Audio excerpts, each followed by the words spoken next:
जय हिंद। आज हम लोग इस वीडियो के माध्यम से एप्लीकेशन ऑफ डिफरेंशियल इक्वेशन के एग्जाम्पल के प्रॉब्लम को डिस्कस करने जा रहे हैं। और मैं आपको जानकारी के लिए बता दूं कि पिछले 2 वीडियो के माध्यम से हम लोग इस RS अग्रवाल बुक में जो आपका एक्सरसाइज का प्रॉब्लम है, इस एक्सरसाइज के सारे प्रॉब्लम को हम लोग सॉल्व किए हुए हैं। अगर आप लोग अभी भी उस वीडियो को नहीं देखे हैं तो निश्चित रूप से देख लें, क्योंकि अगर एक्सरसाइज के प्रॉब्लम को बना लेते हैं और ठीक तरह से आप समझ जाते हैं तो इस एग्जाम्पल के प्रॉब्लम को बनाने में आपको कहीं दिक्कत नहीं होगी। फिर भी मैं आप लोगों के लिए आज इस वीडियो के माध्यम से एप्लीकेशन ऑफ डिफरेंशियल इक्वेशन का यह एग्जाम्पल का प्रॉब्लम पर थोड़ा मोड़ा डिस्कस करने जा रहा हूँ। उम्मीद करते हैं कि आप लोगों को ठीक से समझ में आएगा और इसका छोटा छोटा चीज़ की जानकारी भी आपको मिल जाएगी। तो जैसा कि हम लोग सबसे पहला नंबर क्वेश्चन पढ़ते हैं, यहाँ कह रहा है कि obtain the equation of a curve whose slope at any point is equal to y plus 2x and which passes through the origin. तो यहाँ पर चलिए डायग्राम के साथ हम लोग समझते हैं कि यह जो कर्व है आपका, इस कर्व का पर जो हम किसी भी पॉइंट पर लेते हैं, स्लोप लेते हैं, स्लोप देखते हैं किसी भी पॉइंट पर। जैसे मान लीजिए कि यह आपका x और y पर स्लोप हम लोग कंसीडर करते हैं, तो यह स्लोप y प्लस 2x के फॉर्म में आता है। अब कोई दूसरा पॉइंट लिए, ये तो चूंकि x y जनरल पॉइंट है, यह यहाँ भी हो सकता है, यहाँ भी हो सकता है, यहाँ भी हो सकता है, यहाँ भी हो सकता है। तो जिस जगह यह स्लोप होगा, इस पॉइंट, इस कर्व के जिस पॉइंट पर हम लोग स्लोप को निकालेंगे वह स्लोप हमेशा y प्लस 2x के फॉर्म में होगा। और हम लोग जान रहे हैं कि यह जो स्लोप होता है dy बाय dx के बराबर होता है। उसके बाद आपको एक जानकारी और दी गई है कि यह जो आपका कर्व होगा, यह कर्व जो है ओरिजिन से होकर आपका गुजरता है। तो ये सिचुएशन है। तो इस तरह के सिचुएशन को आप लोग एक्सरसाइज में भी सॉल्व कर चुके हैं। तो आप देखेंगे कि यह dy बाय dx का जो वैल्यू आपका आ जाएगा y प्लस 2x हो जाएगा, और इसको dy by dx minus y equal to 2x लिख सकते हैं। और यह जो है आपका लीनियर डिफरेंशियल इक्वेशन है। इसके इंटीग्रेटिंग फैक्टर को हम लोग निकालेंगे, e to the power minus dx लिखेंगे तो e to the power minus x आ जाएगा। और रिक्वायर्ड सॉल्यूशन, चूँकि लीनियर डिफरेंशियल इक्वेशन को आप बना चुके हैं इसलिए यहाँ पर दिक्कत नहीं होनी चाहिए। तो यह आपका e to the power minus x into y equal to integration आपका 2x into e to the power x dx लिख सकते हैं। और इसे तो आप आसानी से इंटीग्रेट कर ही सकते हैं। अगर आप इसको इंटीग्रेट करते हैं तो यह आपको मिल जाता है minus 2x e to the power minus x minus 2 e to the power minus x plus c और e to the power minus x into y आपको मिलता है। और इसके बाद हम लोग y को क्या लिख सकते हैं, राइट साइड में अगर लेके चले जाएं तो माइनस 2x और यहाँ पर माइनस 2 और यह आपका plus c e to the power x मिल जाता है। अब चूंकि यह जो आपका कर्व मिला हुआ है इसको आप ऐसे भी लिख सकते हैं y plus 2x plus 2 equal to c e to the power x। और यह जो है पासेस थ्रू ओरिजिन से होकर गुजरती है, जैसा कि हमने यहाँ पर कहा। तो ओरिजिन ये जो पॉइंट है इसको सेटिस्फाई करेगा और इससे आपको 0 प्लस 2 और c into e to the power 0, it means c का जो वैल्यू मिल जाएगा आपका 2 मिल जाएगा। अब रिक्वायर्ड सॉल्यूशन हम क्या लिख सकते हैं, y plus 2x plus 2 equal to 2 e to the power x। तो इसी तरह का सॉल्यूशन जो है आपका बुक में भी दिया गया है। तो उम्मीद करते हैं कि आपको दिक्कत नहीं होगी, आप ठीक तरह से समझ लिए होंगे। अब हम लोग क्वेश्चन नंबर 2 को क्वेश्चन नंबर 2 में आप देख सकते हैं कि the line normal to a given curve at each point x y on the curve passes through the point 30.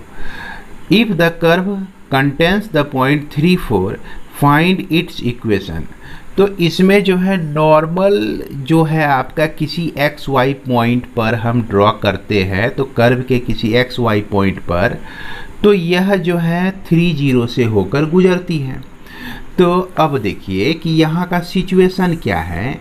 ये आपका हो गया कोऑर्डिनेट एक्सिस, और इस कोऑर्डिनेट एक्सिस में हम लोग 30 एक पॉइंट ले लेते हैं, और इसमें जो है कह रहा है कि जैसे मान लीजिए कि यह कर्व का सिचुएशन है, और इस कर्व पर अगर हम कहीं भी नॉर्मल खींचते हैं,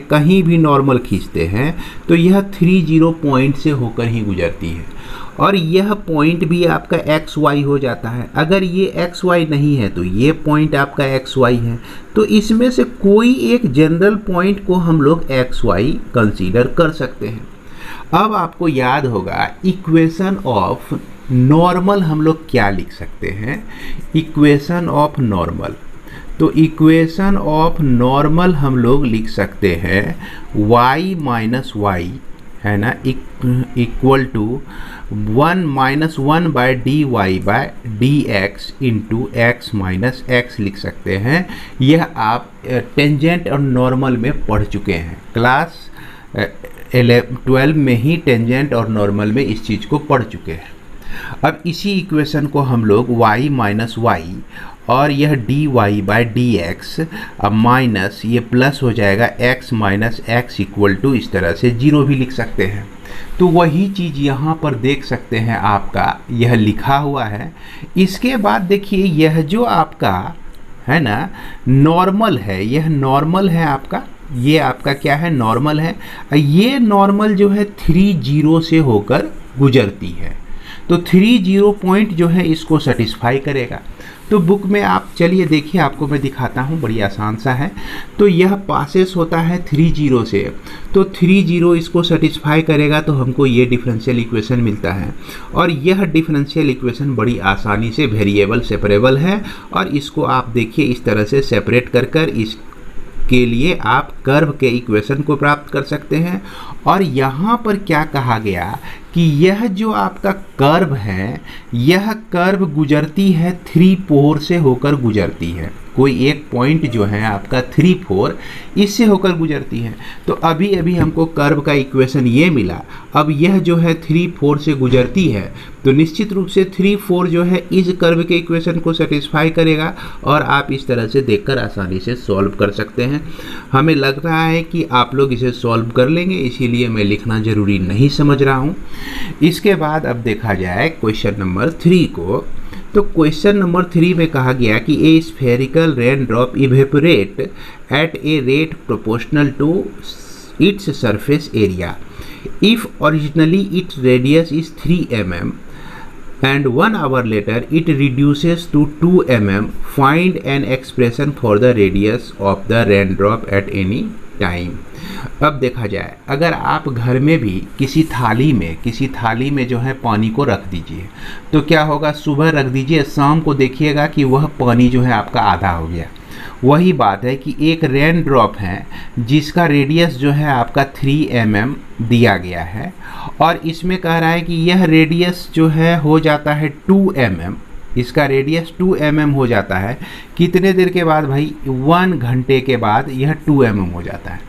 यानी कि यह इसका साइज जो है लगातार रिड्यूस होते जा रहा है.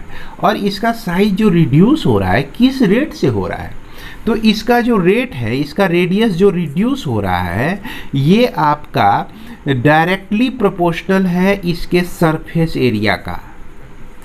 एरिया का डायरेक्टली प्रोपोर्शनल है. अब चूंकि यहाँ पर रिडक्शन है ना, रिडक्शन है कहने का मतलब कि रिड्यूस हो रहा है, सरफेस एरिया घट रहा है, तो इसको हम लोग माइनस में लेंगे. अब इसको जो है इक्वल करने के लिए फिजिक्स में तो पढ़े होंगे, dr/dt इक्वल टू -k4πr का स्क्वायर आप लोग लिख सकते हैं. अब इसको हम लोग वेरिएबल सेपरेबल कर लेते हैं. dr/ हम लोग लिखेंगे, r का स्क्वायर लिखेंगे, और उसके बाद -k4π इंटू dt लिख देंगे और इस चीज़ को आप डिफरेंशिएट माप करेंगे, इंटीग्रेट बड़ी आसानी से कर सकते हैं। आप बुक की सहायता भी ले सकते हैं। यहाँ पर देखिए यही इक्वेशन हमारा मिला हुआ है। यह आर स्क्वायर का जो इंटीग्रेशन होता है 1/r होता है और यह 4 पाई के टी प्लस सी एक कांस्टेंट आ गया। इनिशियली जो है उसका रेडियस दिया गया था 3 mm और यहाँ पर टाइम जो है इसका निश्चित रूप से t0 ही होगा। शुरू में जब देखें, जब टाइम शुरू हो रहा है हमारा, तो उस समय हम देख रहे हैं 3, तो इनिशियल वैल्यू को रख के हम लोग c का वैल्यू निकाल सकते हैं। तो यहाँ पर हमने क्या किया, t को 0, r को 3 रख के यह c का वैल्यू निकाल लिया। c का वैल्यू निकाल के रख देने से हमको मिल जाता है एक फिर से नया इक्वेशन मिल जाता है, कर्व का इक्वेशन मिल जाता है। और यहाँ चूंकि रेडियस और टाइम का रिलेशन मिल रहा है तो यह रेडियस और टाइम का रिलेशन मिल जाता है। फिर उसके बाद क्या कहता है, इस k का वैल्यू को निकालने के लिए एक जानकारी आपको और दी गई है कि यह जो रेडियस हो जाता है आपका 2 mm बच जाता है कितने देर के बाद, 1 घंटे के बाद। अब इसका उपयोग हम लोग कर सकते हैं इस k का वैल्यू को निकालने में। तो k का वैल्यू निकालने के लिए वही चीज़ किए है, t = 1 रखे, r = 2 रखे है, k का वैल्यू इतना निकला। फिर उसके बाद बड़ी आसानी से इसको सॉल्व करके आप लोग निकाल सकते हैं। क्वेश्चन नंबर 4 में देखिए, a population grow at the rate of 5% per year, how long does it take for the population to double. तो rate of increase in population यह 5% है आपका। इसी तरह का प्रॉब्लम आप जो है यहाँ पर बना चुके हैं एक्सरसाइज में कि यहाँ जो दिया गया है क्वेश्चन 8 नंबर, इसमें पॉपुलेशन डिक्रीज हो रहा था 2%। तो डिक्रीज अगर होता है तो माइनस में लेना है, इंक्रीज अगर होता है तो हमको प्लस में लेना है। तो ये जो रेट है 5% ऑफ पी, अगर आप उस क्वेश्चन को देखे होंगे, कहने का मतलब कि इस क्वेश्चन को अगर आप ठीक तरह से देख लिए होंगे, अगर नहीं देखे हैं तो देख लीजिएगा। यह प्रॉब्लम जो है एप्लीकेशन ऑफ डेरिवेटिव के दूसरे वीडियो में ही अवेलेबल है, शुरू में ही अवेलेबल है। अगर इसको आप ठीक तरह से देख लेते हैं तो ये प्रॉब्लम जो है आपको सॉल्व करने में कहीं किसी प्रकार की दिक्कत नहीं होगी, ये मेरी गारंटी है। इसके बाद हम लोग बढ़ते हैं आगे और इसमें भी वही सिचुएशन है कि इसको इंटीग्रेट करके इनिशियली हम पॉपुलेशन को P0 मानते हुए t को 0 लेते हुए हम सबसे पहले c का वैल्यू निकालते हैं।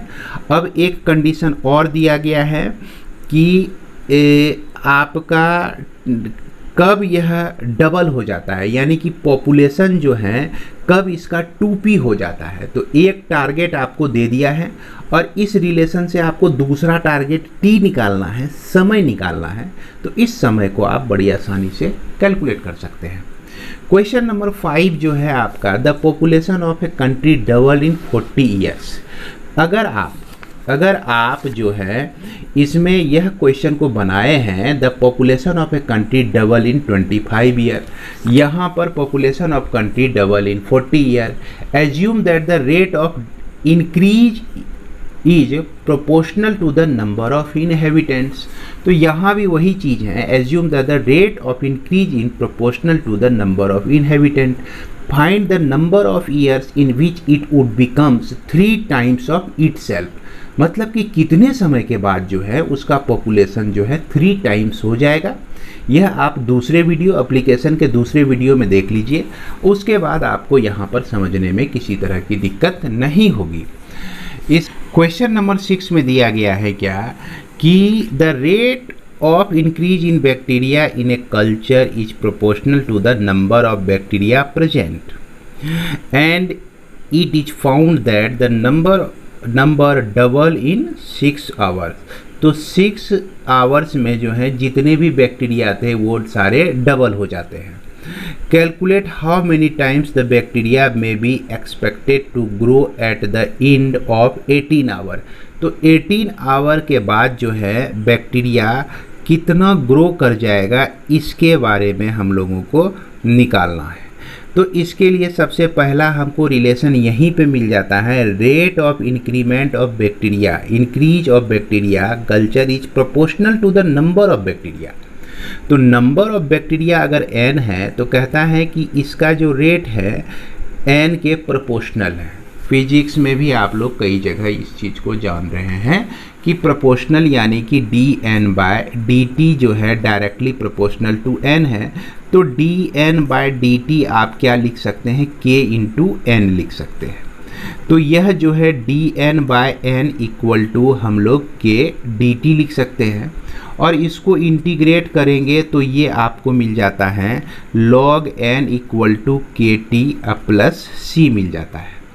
इनिशियली जो है हम लोग है ना, अगर बैक्टीरिया की संख्या को n0 लेते हैं तो टाइम t0 यानी कि जब हमने इसको ऑब्जर्व करना शुरू किया उस समय n0 बैक्टीरिया था और टाइम हमारा स्टार्ट ही हुआ था यानी g0 था। तो इस सिचुएशन से हम लोग c का वैल्यू निकाल सकते हैं जो आपका क्या हो जाएगा, log n0 equal to c, t का वैल्यू 0 रखने से ये हो जाता है। तो अब हमको यहाँ पर रिलेशन मिल जाता है उसी तरह से कि यह आपका log n इक्वल टू के टी प्लस log n0 आपको मिल जाता है। अब यहाँ पर देखा जाए, ये कहता है कि अगर 6 घंटा हमारा टाइम पास होता है तो नंबर ऑफ बैक्टीरिया जो है 2 टाइम्स हो जाता है, 2n 0 हो जाता है।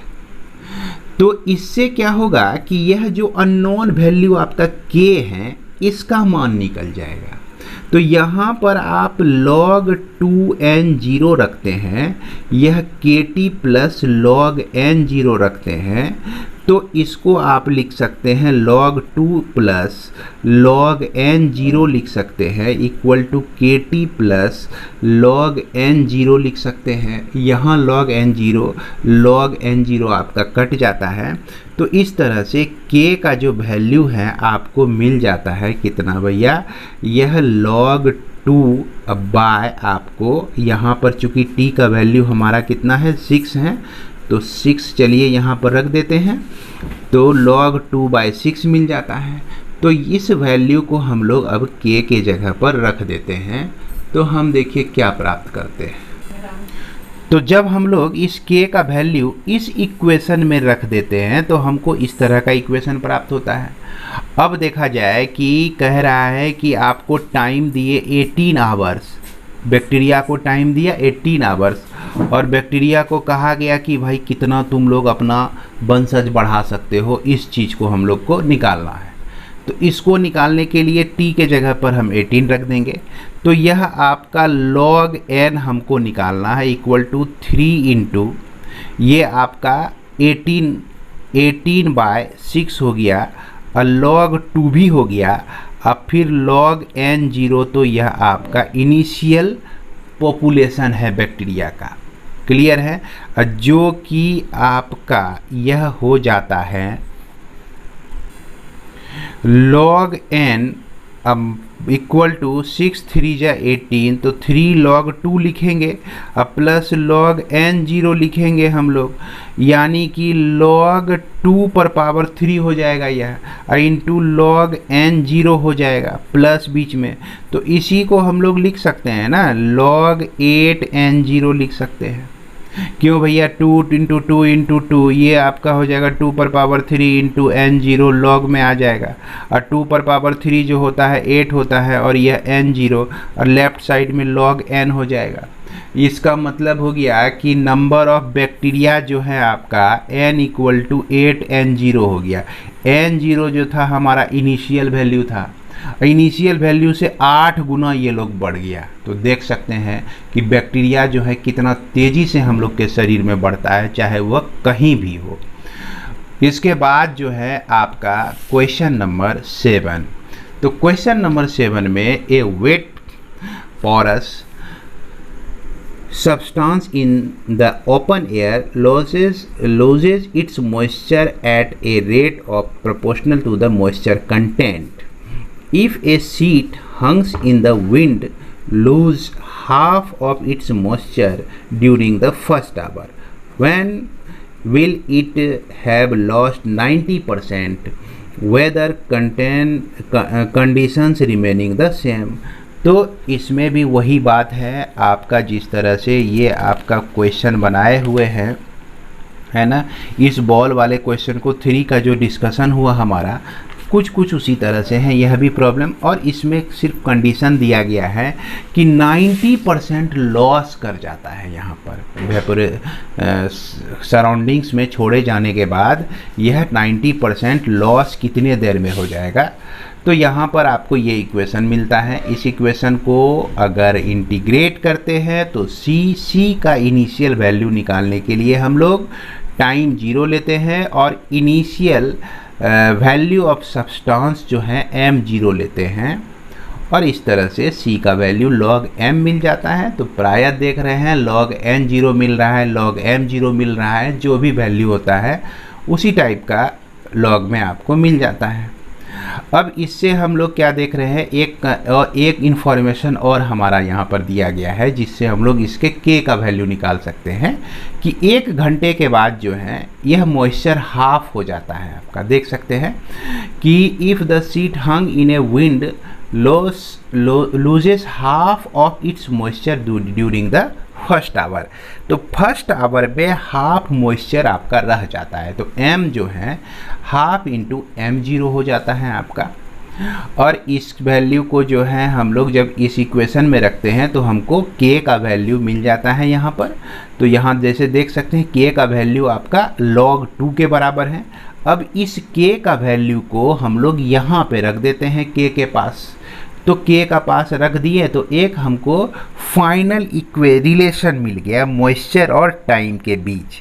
अब ये कहता है कि 90% मॉइस्चर लॉस होने के लिए कितना समय लगेगा। तो 90% कहने का मतलब कि 10% बचना हमारा। तो 10% बचना किसका, m0 का। तो 1/10 m0 बचता है हमारा कितने समय के बाद। तो m जो है 1/10 m0 हमको जाना है और कितने समय के बाद, t1 समय के बाद। तो इस चीज़ को आप अगर इस इक्वेशन में रख देते हैं तो फाइनली आप प्राप्त करते हैं कि टाइम जो है आपका लगने वाला 1/log 2 आपको प्राप्त होता है।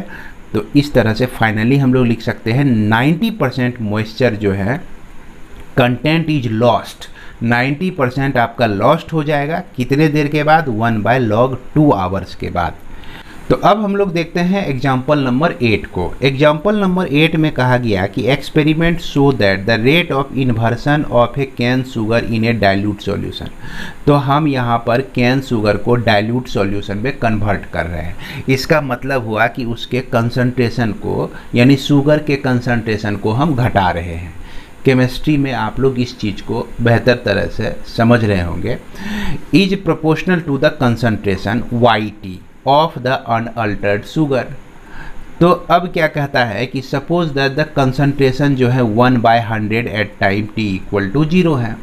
उसका कंसंट्रेशन जो है क्या है, 1/100, 1/10, इस तरह का आप लोग केमिस्ट्री में बहुत जगह पढ़े होंगे और समझ भी रहे होंगे। उसी तरह से 1/100 है कंसंट्रेशन, कब, t = 0 पर।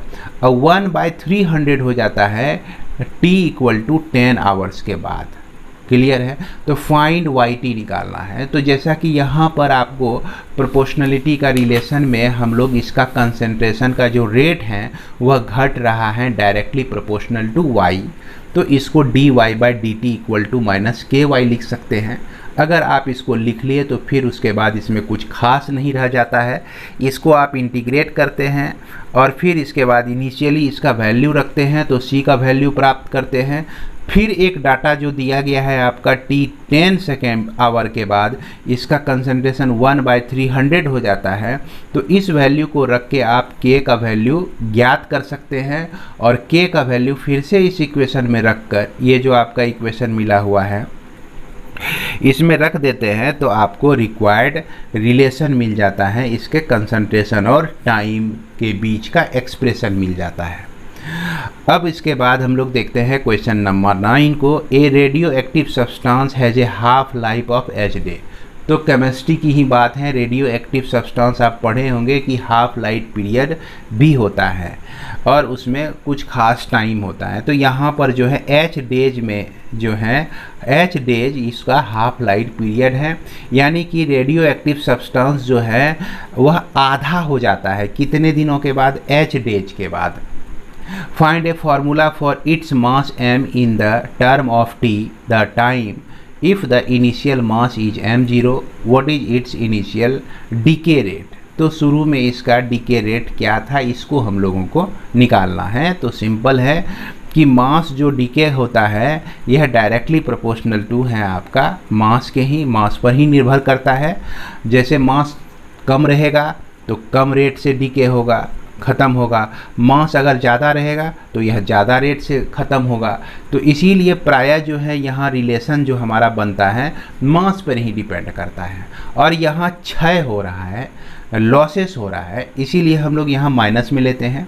अगर आप इस चीज़ को समझ गए होंगे तो इसके बाद जो आपका सॉल्यूशन है बहुत ही इजी है। इस तरह के बहुत सारे सॉल्यूशन आप लोग कर चुके हैं।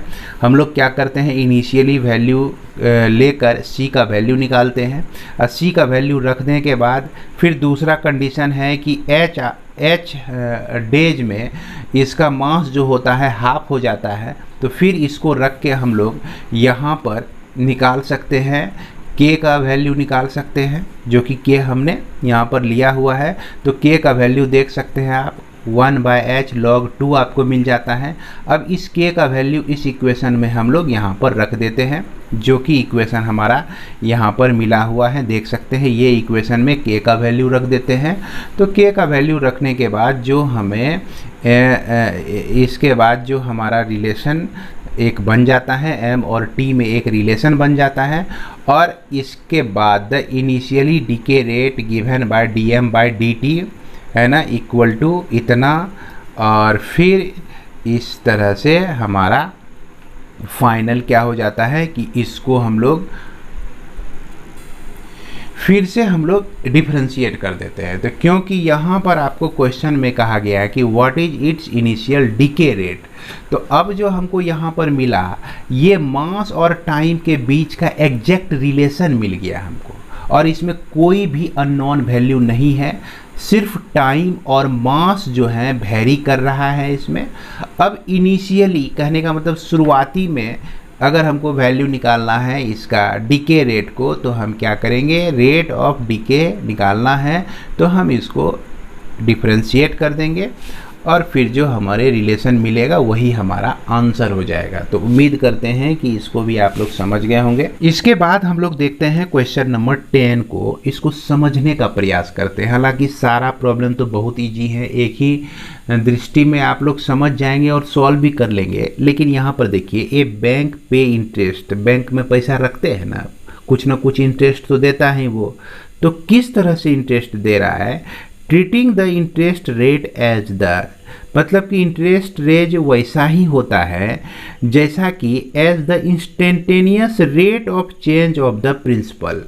तो यहाँ पर अगर हम कोई भी धन प्रिंसिपल हम जमा करते हैं बैंक में, तो यह जो है आपका बढ़ता जाएगा, समय के साथ क्या होगा, यह बढ़ता चला जाएगा। अब इसका जो बढ़ने का रेट है, यह रेट जो है किस तरह का है, तो जैसे कोई एक सिचुएशन आपको दिया गया कि suppose an account interest occurs, उस समय आप इंटरेस्ट रेट मिलता है 8%, तो पी जो आपका बढ़ रहा है कितने परसेंट के रेट से, 8% ऑफ पी के रेट से बढ़ रहा है। तो यही चीज़ जो है आपका एक क्या मिल गया, रिलेशन मिल गया, डिफरेंशियल इक्वेशन मिल गया। 8/100 इंटू पी लिखेंगे। अब इसको तो आप इंटीग्रेट कर ही सकते हैं, बाद बाकी आप अपने बुक में देख सकते हैं कि इसको इंटीग्रेट किए। इनिशियली P0 टाइम T0 को रख कर हम लोग इसमें C का वैल्यू निकाल लेते हैं, C के वैल्यू को फिर हम यहाँ रख देते हैं। तो इस तरह से हमको एक इक्वेशन मिल जाता है जहाँ C के जगह पर log P0 रख दिए। अब एक कंडीशन और दिया गया है इसमें कि calculate the percentage increase in such an account over 1 year. एक बरस के बाद जो है परसेंटेज इंक्रीज कितना होता है। तो एक बरस के बाद परसेंटेज इंक्रीज निकालने के लिए हम लोग टाइम t1 लेते हैं और इसके p के वैल्यू को निकाल लेते हैं। तो p का जो वैल्यू है, चूँकि इनिशियली हमारा जमा हुआ था p0 और p का वैल्यू निकालने के लिए जब टाइम t1 लेते हैं तो p हमको मिल जाता है, इतना मिल जाता है। अब याद कीजिए कि अगर हमारा p जो है ना, p जो है प्रॉफिट टाइम्स ऑफ, मान लीजिए कि 2 टाइम्स ऑफ p हो जाता है, 2 गुना प्रॉफिट हो जाता है, तो इसका मतलब क्या हो गया कि 200% बढ़ गया आपका। अगर मान लीजिए कि 1.003%, 1.003 टाइम्स ऑफ p हो जाता है, p0 हो जाता है इनिशियल वैल्यू, तो इसका परसेंटेज निकालने के लिए क्या करेंगे हम लोग कि जो शुरू में धन को रखे हुए हैं हम लोग, जितना शुरू में रखे हैं और जितना हमको मिला, जितना टाइम्स p0 हमको मिला, उसको डिवाइड करके 100 से मल्टीप्लाई कर देते हैं, तो हमको क्या मिल जाता है, परसेंटेज मिल जाता है। तो वही काम हम लोगों को करना है, लेकिन इसमें यहाँ पर जो एक वैल्यू आपको मिलता है e⁻0.08, जिसका वैल्यू ये होता है जो आपको यहाँ पर प्रॉब्लम में ही दिया है। उम्मीद करते हैं कि आप लोग इसे समझ गए होंगे। और लास्ट 2 जो प्रॉब्लम है आपका, यह आपका फिजिक्स से रिलेटेड है, इसमें आप पढ़ेंगे तो समझ जाएंगे। हालांकि इस तरह के क्वेश्चन आप लोग फिजिक्स में भी बनाए हुए हैं। एक्सीलरेशन का रिलेशन दिया गया है, after t second start from rest and moving in straight line, ये दिया गया है सेंटीमीटर पर सेकेंड स्क्वायर। ये एक्सीलरेशन का ही यूनिट है आपका, जो कि आप dv/dt = 8 - t/5 को लिख सकते हैं। और जब इसको आप इंटीग्रेट करेंगे तो इंटीग्रेशन बहुत आसान ही है, कोई खास भारी नहीं है। इनिशियली आप t0 लेते हैं, वेलोसिटी भी 0 होता है, तो c का वैल्यू आपको 0 मिलता है। इससे आपको ये इक्वेशन मिला। अब इसमें हमारा कह रहा है कि find the velocity of A particle at A instant when the acceleration is 0। अब देखिए, कोई भी बॉडी आपका एक्सीलरेट हो रहा है और एक्सीलरेशन 0 कब होगा, जबकि उसमें आपका डिसिलरेशन लगेगा, यानी कि निगेटिव एक्सीलरेशन लगेगा। तो ऐसा भी सिचुएशन हो सकता है कि dv/dt = आपका 0 हो जाए। तो इसके 0 होने के कंडीशन में यहाँ से अगर हम इसके वैल्यू को निकालते हैं एक बार डिफरेंशिएट करके, तो यह 8 मिलता है आपको, और इसका डिफरेंशिएशन जो है t/5 मिलता है। तो इसको 0 होने के लिए हमको t जो है 40 मिल जाता है, और यह 40 सेकेंड मिलता है। t 40 सेकेंड जब हम लोग रख देते हैं तो उस समय उसका वेलोसिटी जो है आपका 160 सेंटीमीटर पर सेकेंड होता है। तो वेलोसिटी रहने के बावजूद भी एक्सीलरेशन आपका 0 हो सकता है। ये फिजिक्स का कॉन्सेप्ट तो आप लोग जान ही रहे होंगे। तो अब हम लोग लास्ट क्वेश्चन को ठीक तरह से समझने का प्रयास करते हैं। ये कह रहा है कि a steam boat is moving at velocity v0 when steam is shut off, यानी कि यह नदी में एक स्टीमर जो है आपका मूव कर रहा था। ये आपका स्टीमर जो है मूव कर रहा था, ये स्टीम इसमें यह निकल रहा है आपका, और स्टीम को शट ऑफ कर दिया, बंद कर दिया। उस समय जो है इसका वेलोसिटी v0 था। तो जब इसको हम बंद कर दिए स्टीम को, तो फिर भी यह तैरता रहेगा ना भैया, आगे बढ़ेगा ना, है कि नहीं। तो वही चीज़ होगा कि यह स्टीम को शट ऑफ कर दिया। अब फिर कहता है कि if it is given that the retardation, तो स्वाभाविक है कि जब इसका स्पीड कम होता जा रहा है तो किसी समय इसका स्पीड 0 होगा ही किसी समय के बाद। तो यहाँ पर क्या लग रहा है, रिटार्डेशन लग रहा है। क्लियर है, ये रिटार्डेशन मतलब निगेटिव एक्सीलरेशन आपका लग रहा है। तो निगेटिव एक्सीलरेशन के बारे में आप लोग फिजिक्स में पढ़ चुके हैं। उसके बाद ये भी पढ़े हुए हैं कि अगर हम डिस्प्लेसमेंट को डिफरेंशिएट कर दें तो वेलोसिटी मिलता है।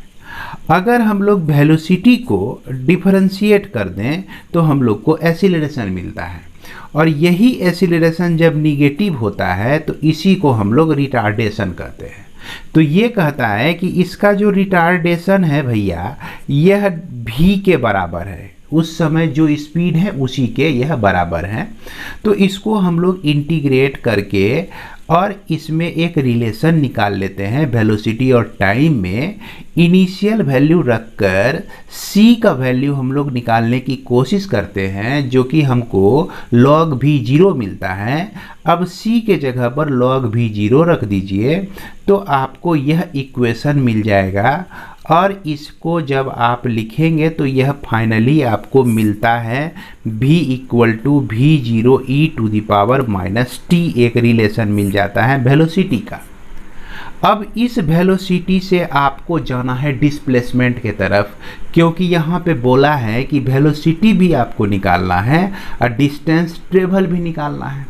तो हम जैसा कि जानते हैं कि dx by D T equal to हमारा v होता है, इस v को हम लोग dx बाय dt लिख सकते हैं equal to v0 e to the power minus t लिख सकते हैं।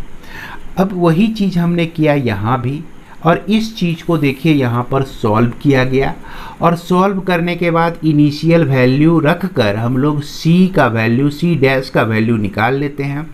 फिर c डैश का वैल्यू जब आप इसमें रख देंगे तो ये आपको डिस्प्लेसमेंट का इक्वेशन मिल जाएगा।